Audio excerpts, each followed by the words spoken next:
Le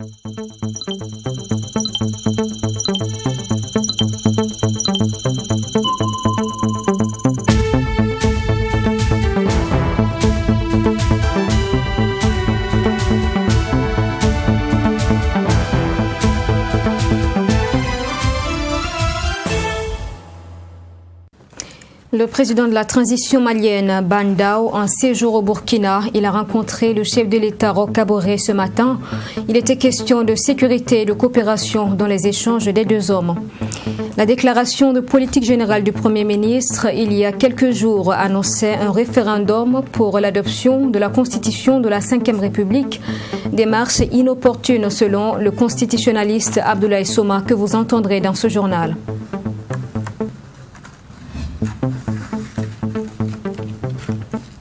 Bonsoir à tous et bienvenue. La première autorité malienne, le président de la transition, Ban Dao, a séjourné à Ouagadougou aujourd'hui. Il a été reçu en audience ce matin par le chef de l'État, Roch Kaboré, avec qui les questions de sécurité et de coopération ont été abordées.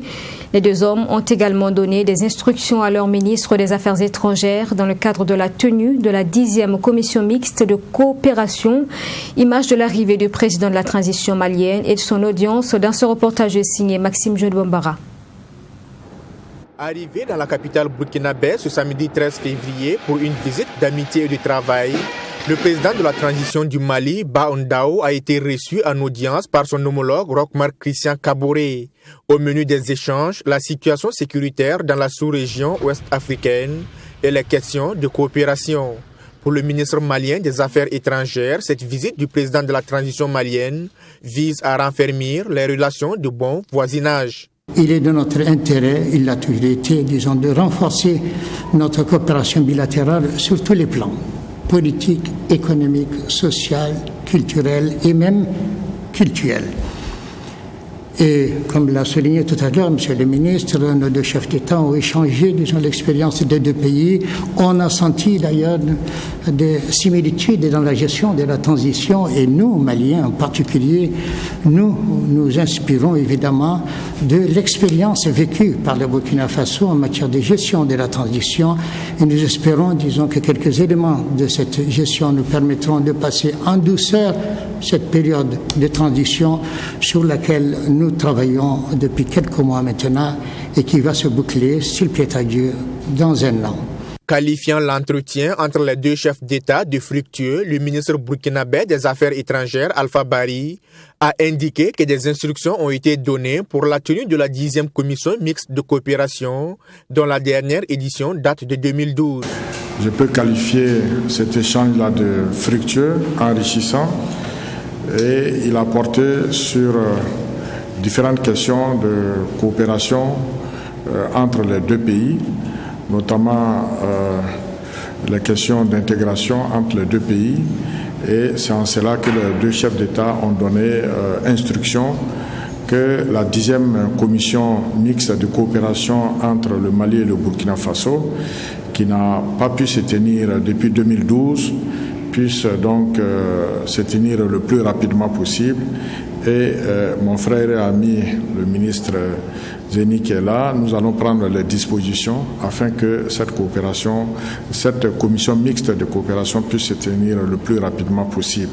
La relance de la coopération bilatérale entre le Mali et le Burkina Faso à travers la tenue de la 10e commission mixte de coopération permettra, selon Alpha Bari, d'examiner les accords entre les deux pays afin de renforcer l'intégration entre les deux peuples.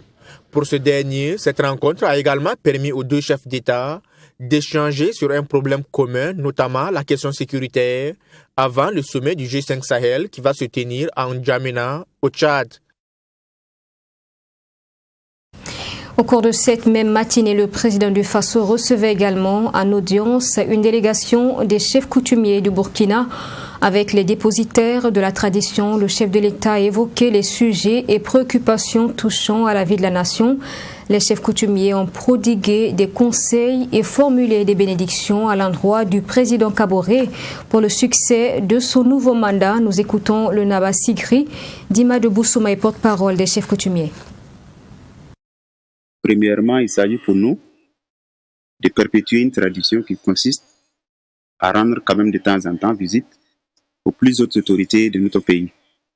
Deuxièmement, il s'agissait pour nous de transmettre au président du Faso les préoccupations majeures de nos populations en ce moment, dont la résolution nécessite beaucoup d'action, de dialogue et aussi de tolérance.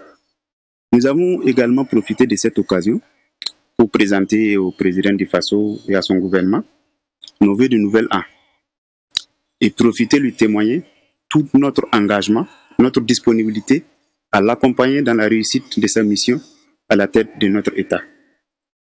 Enfin, nous avons prodigué des conseils au président du Faso et formulé aussi des bénédictions à son encontre. Le sujet qui a vraiment retenu notre attention à tous ici, c'est l'insécurité. L'insécurité en un premier temps et la situation des déplacés internes. Alors, nous avons évoqué avec le chef de l'État la possibilité de faire en sorte que la population puisse regagner leur territoire où ils ont quitté depuis un certain bout de temps, qui nous crée pas mal de problèmes. Donc voilà un peu en somme ce qui nous a amené ici ce matin.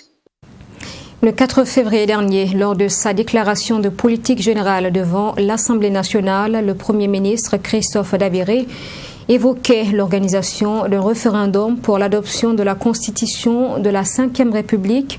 Cette annonce a suscité un grand débat car ouvrant la porte à un éventuel troisième mandat du président Roch Kaboré.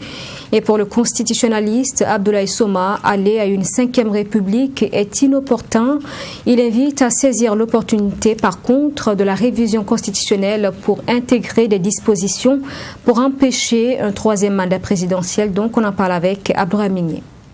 Le contenu de la nouvelle constitution qui est en projet ne répond pas aux aspirations du peuple burkinabé, selon le constitutionnaliste Abdoulaye Soma. Il estime qu'aller à une Ve République est inopportun. Aussi, il soutient que cette nouvelle constitution est taillée sur mesure et n'apporte aucun changement positif. Cette constitution de la Ve République n'est pas bonne. Elle n'est même pas mieux que la constitution de la 4e République.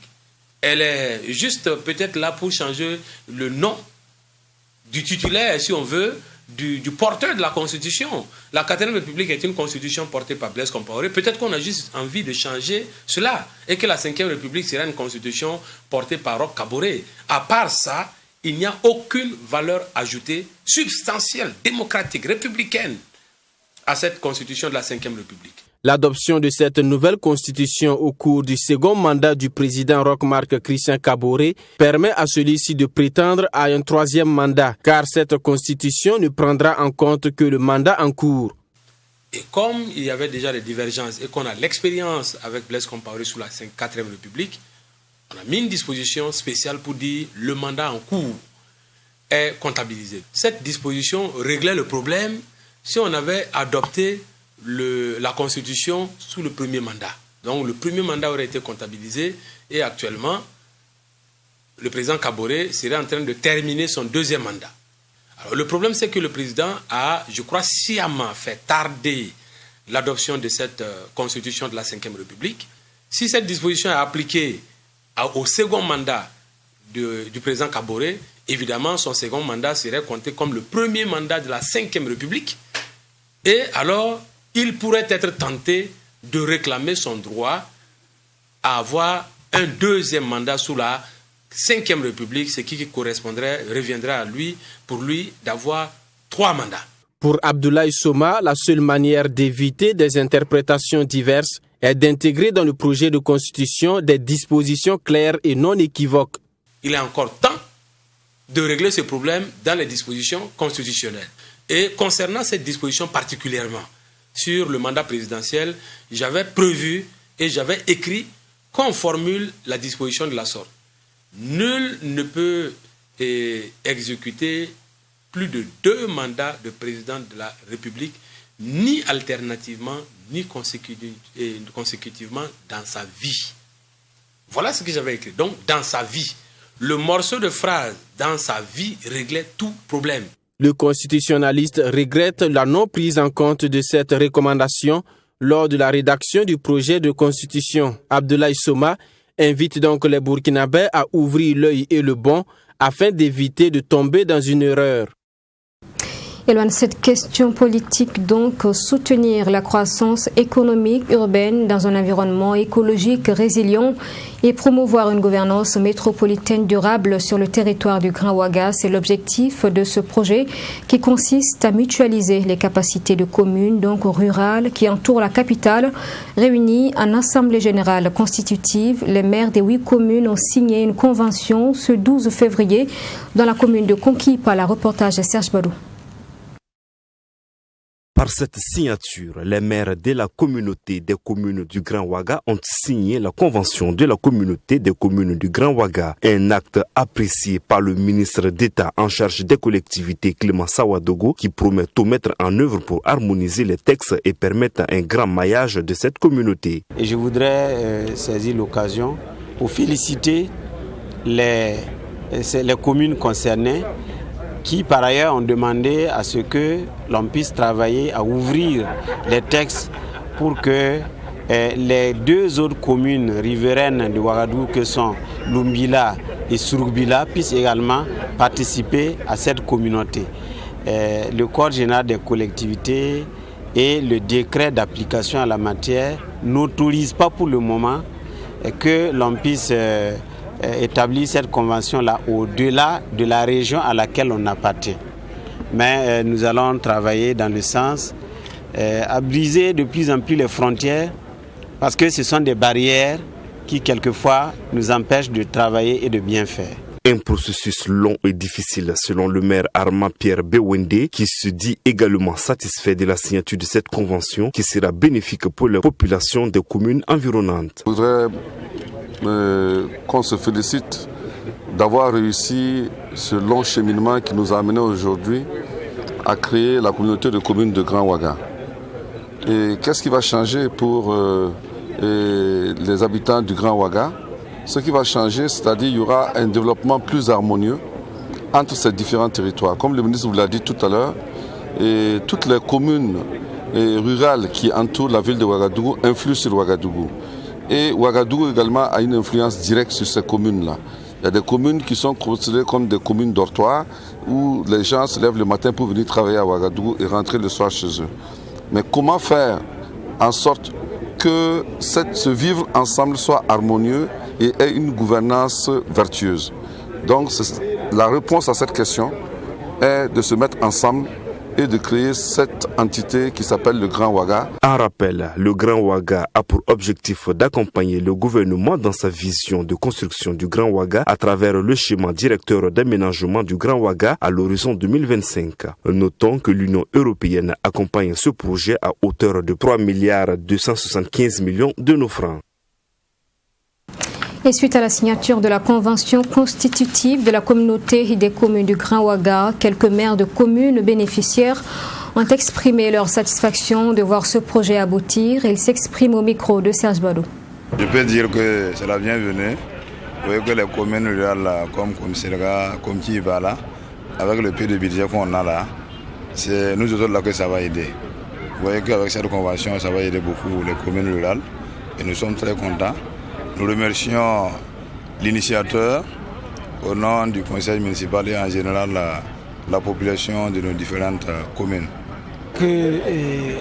C'est comme il a été dit, la communauté des communes est un ensemble,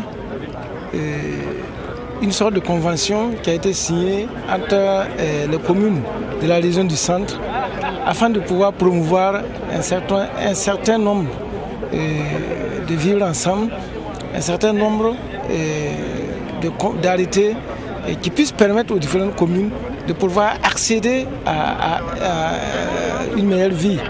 Et vous savez que, par exemple, la commune de Samba a un budget qui ne lui permet pas de faire des grandes réalisations, de faire des routes, de faire des réalisations de haut standing.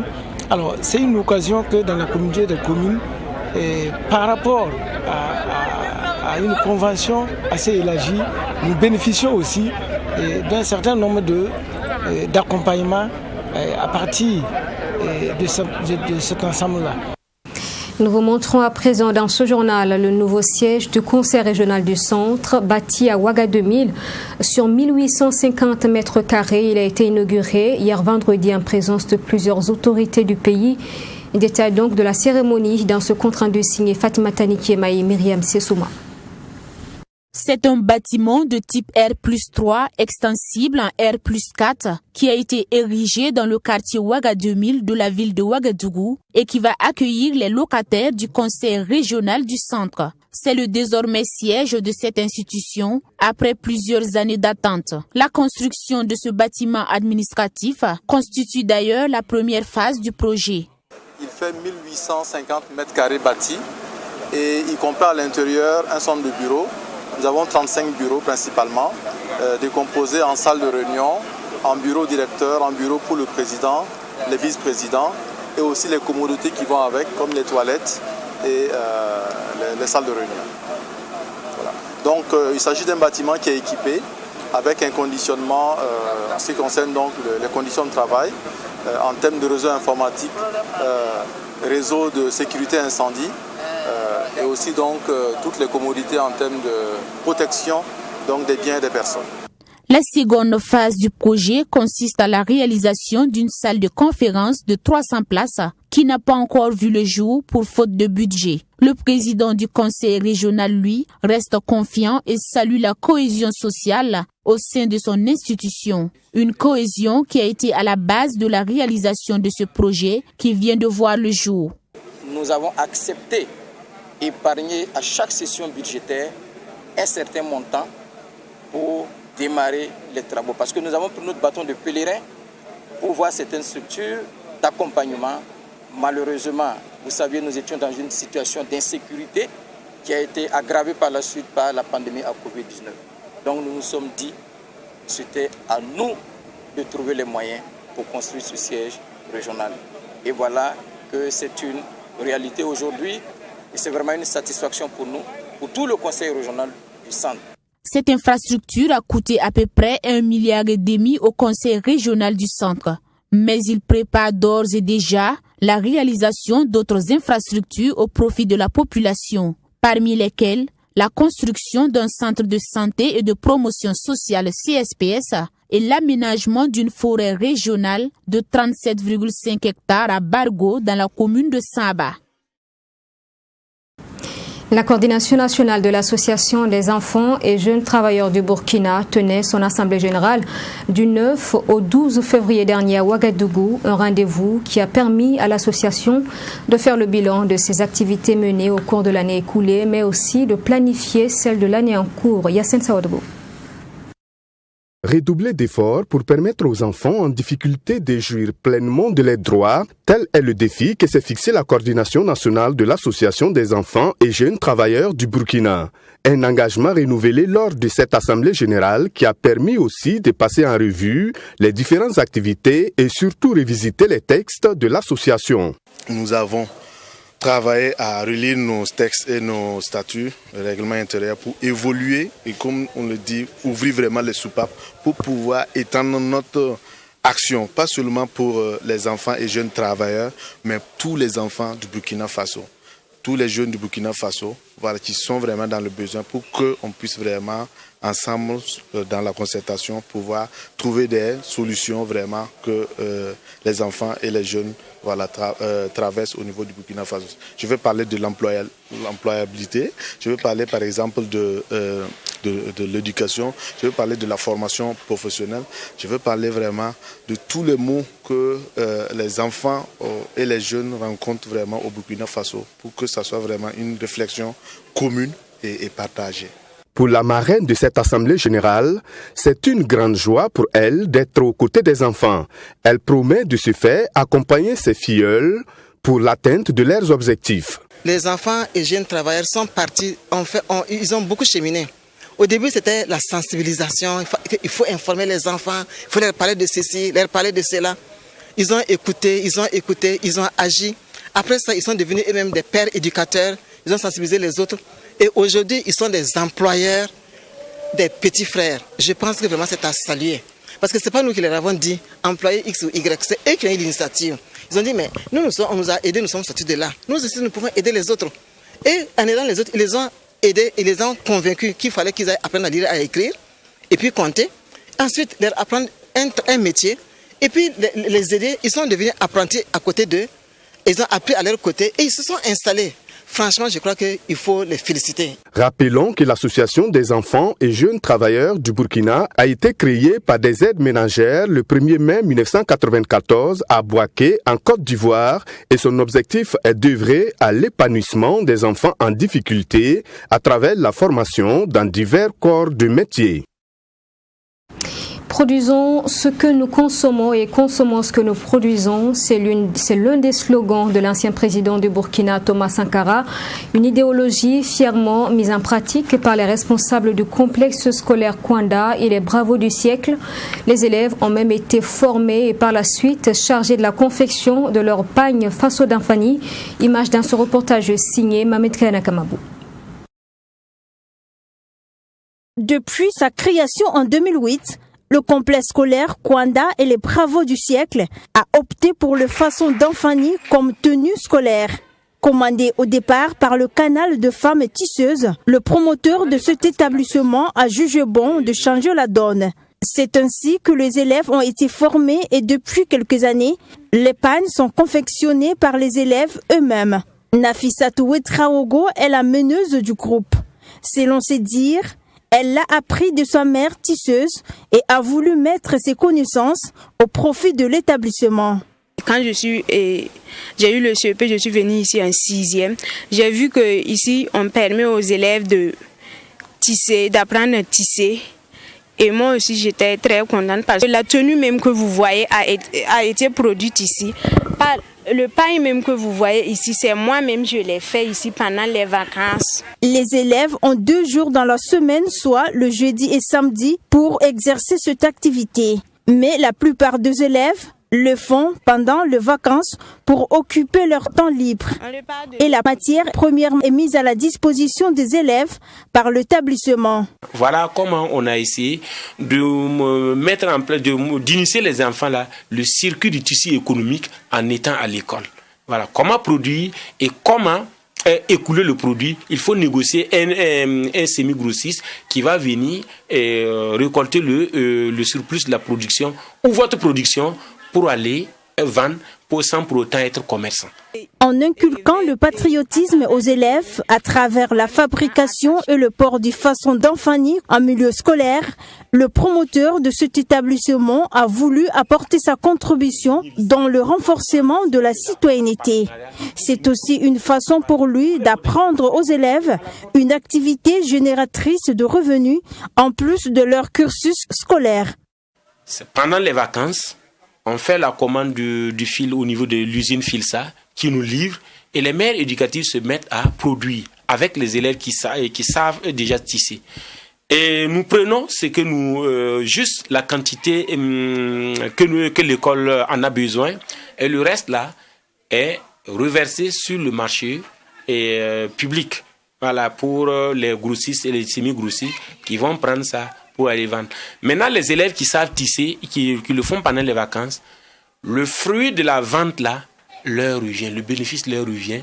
Et avec ça, elles utilisent ça pour acheter leurs fournitures, pour souvent aider leurs parents. Abdoulaye Kwanda appelle les autres promoteurs des établissements à emboîter ses pas. Et en plus de cette activité de Faso d'Anfani, les élèves du complexe scolaire Kwanda et les bravos du siècle sont initiés à d'autres activités parascolaires. Il s'agit notamment de l'art culinaire, le reboisement et le maraîchage.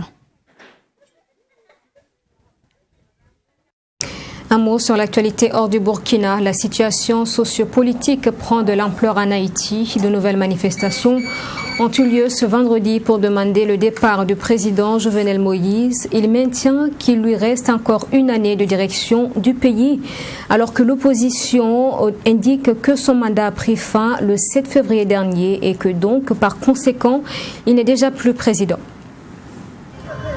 La crise politique en Haïti avec ce vendredi une nouvelle manifestation d'opposants dans les rues de Port-au-Prince. Des manifestants qui réclament le départ du président Jovenel Moïse. La situation s'est tendue ces derniers jours autour de la date de la fin du mandat du président. L'actuel chef de l'État assure que son mandat se terminera le 7 février 2022. Ses opposants affirment, eux, que ce mandat présidentiel s'est achevé le 7 février de cette année et que donc Jovenel Moïse ne peut se maintenir au pouvoir. En début de semaine, l'opposition a désigné 3 magistrats pour assurer l'intérim à la tête d'une transition. Le président Jovenel Moïse a répliqué en dénonçant une tentative de coup d'État. Ce nouveau bras de fer entre le pouvoir et l'opposition se déroule dans un contexte d'instabilité politique chronique dans cette île des Caraïbes. Voilà, fin de ce journal. Merci de l'avoir suivi. Je vous souhaite une excellente suite, donc en compagnie de nos programmes. Excellent week-end.